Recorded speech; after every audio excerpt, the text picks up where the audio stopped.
Price lord, good morning. ಕರ್ತನ ರಕ್ಷಕನಾಗಿರುವಂತಹ ಯೇಸು ಕ್ರಿಸ್ತನ ನಾಮದಲ್ಲಿ ಬೆಳಗಿನ ಶುಭೋದಯನ ಹೇಳ್ತೇನೆ. ಯೇಸುವಿನೊಂದಿಗೆ ಪ್ರತಿದಿನವೂ ಈ ಕಾರ್ಯಕ್ರಮ ನಿಮಗೆ ಆಶೀರ್ವಾದವಾಗಿದೆ ಎಂಬುದಾಗಿ ನಾನು ನಂಬುತ್ತೇನೆ. ಕರ್ತ ನಿಮ್ಮನ್ನು ನಡೆಸ್ತಾ ಇದ್ದಾರೆ, ಅದಕ್ಕಾಗಿ ನಾನು ದೇವರಿಗೆ ಸ್ತೋತ್ರ ಸಲ್ಲಿಸ್ತೇನೆ. ಎಷ್ಟೊಂದು ಆಶೀರ್ವಾದಕರವಾದಂತಹ ಕಾರ್ಯಗಳು ನಮ್ಮ ಜೀವಿತದಲ್ಲಿ ದೇವರು ನಡೆಸ್ತಾ ಇದ್ದಾರೆ ಅಲ್ವಾ?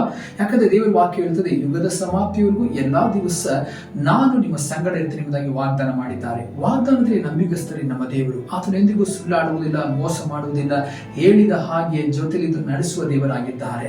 ಇವತ್ತು ಅನೇಕ ಕಾರ್ಯಗಳಲ್ಲಿ ನಾವು ಯೋಚನೆ ಮಾಡ್ತೇವೆ. ಒಂದು ವೇಳೆ ಇವತ್ತು ನಿಮ್ಮ ಜೀವಿತದಲ್ಲಿ ಒಬ್ಬ ಮನುಷ್ಯ ಎದುರಾಗ್ತಾ ಇದ್ದಾನೆ, ನನ್ನ ವಿರೋಧಿ ಎದುರಾಗ್ತಾ ಇದ್ದಾನೆ, ಶತ್ರು ನನ್ನ ಮೇಲೆ ವಿರೋಧವಾಗಿ ಬೀಳ್ತಾ ಇದ್ದಾನೆ, ಎದುರಿಸಿ ನಿಲ್ತಾ ಇದ್ದಾನೆ, ನನಗೆ ಭಯವಾಗ್ತಾ ಇದೆ, ಏನ್ ಸಂಭವಿಸಿ ಬಿಡ್ತದೋ ಎಂಬ ಗಾಬರಿ ನನ್ನನ್ನು ಕಾಡ್ತಾ ಇದೆ, ಭಯದಲ್ಲಿ ನಾನು ಬಾಳ್ತಾ ಇದ್ದೇನೆ, ಮಕ್ಕಳ ಭವಿಷ್ಯ ಭಯಂಕರ ಇಕ್ಕಟ್ಟಾದ ಪರಿಸ್ಥಿತಿಯಲ್ಲಿ ಹಾದು ಹೋಗ್ತಾ ಇದೆ, ನನ್ನನ್ನು ಎದುರಿಸುವವರೇ ಸುತ್ತಮುತ್ತಲು ಆವರಿಸಿಕೊಂಡಿದ್ದಾರೆ ಅಂತ ಯೋಚನೆ ಮಾಡ್ತಾ ಇದ್ದೀರಾ?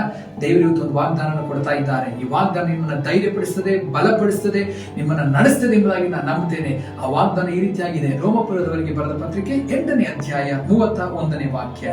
ಹಾಗಾದರೆ ಈ ವಿಷಯಗಳಲ್ಲಿ ನಾವು ಏನು ಹೇಳೋಣ? ದೇವರು ನಮ್ಮ ಕಡೆ ಇದ್ದರೆ ನಮ್ಮನ್ನ ಎದುರಿಸುವವರು ಯಾರು? ದೇವರು ನಮ್ಮ ಕಡೆ ಇದ್ದರೆ ನಮ್ಮನ್ನ ಎದುರಿಸುವವರು ಯಾರು? ಯಾರು ನಮ್ಮ ಪಕ್ಷದಲ್ಲಿದ್ದಾರೆ? ಯಾರು ನಮ್ಮ ಕಡೆ ಇದ್ದಾರೆ? ನಾವೇನೋ ದೊಡ್ಡ ರಾಜಕೀಯ ವ್ಯಕ್ತಿಗಳಿದ್ದಾರೆ, ಅವ್ರನ್ನ ಸಂಧಿಸೋಣ, ಇವ್ರನ್ನ ಸಂಧಿಸೋಣ, ನನಗೆ MLA ಗೊತ್ತು, ನನಗೆ MP ಗೊತ್ತು, ಅವ್ರು ಗೊತ್ತು, ಇವ್ರು ಗೊತ್ತು, ನಮ್ಮ ಕೌನ್ಸಿಲರ್ ನಮ್ಮ ಜೊತೆಲಿ ಇದ್ದಾರೆ.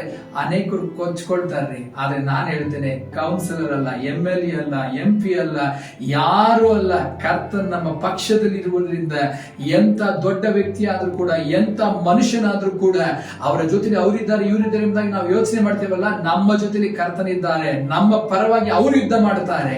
ನಮಗೆ ವಿರೋಧವಾಗಿ ಯಾರೇ ನಿಂತರೂ ಕೂಡ ಕರ್ತನ ಪಕ್ಷದಲ್ಲಿ ಇರುವುದರಿಂದ ನಮ್ಮನ್ನು ಎದುರಿಸಲಿಕ್ಕೆ ಯಾರಿಂದಲೂ ಸಾಧ್ಯವಿಲ್ಲ.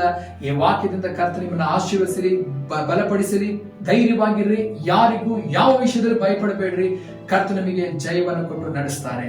ಸಮಾಧಾನದ ಕರ್ತ ನಿಮ್ಮೊಂದಿಗೆ ಇರಲಿ. God bless you. ಆಮೆನ್.